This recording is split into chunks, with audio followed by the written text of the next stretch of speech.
এই যে আমাদের দেরি করে রাতে ঘুম আসে, স্ক্রিন আসক্তি, এই ডিভাইস আমাদের আরামের ঘুম কেড়ে নিছে কেন জানেন? এর কারণ হচ্ছে আল্লাহর দেয়া যে ফিতরাত, এই ফিতরাতকে আমরা উল্টে দিয়েছি। আল্লাহর দেয়া ফিতরাতকে যখন আমরা চেঞ্জ করেছি, আমাদের জীবন থেকে বারাকা উঠে গিয়েছে। ফজরের পরে আজকে থেকে কোনো ঘুম চলবে।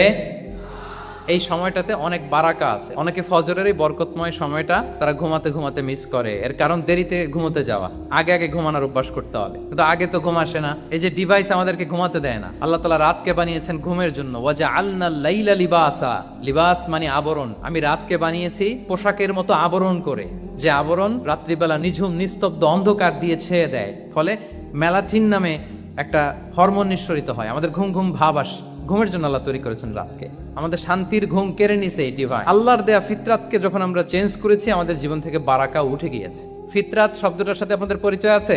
একটা মানুষের যে ক্যারেক্টারিস্টিক্স, যে ইননেট স্বভাব দিয়ে আল্লাহ তাআলা তৈরি করেছেন, নেচার, এটাকে আরবিতে বলে ফিতরাত।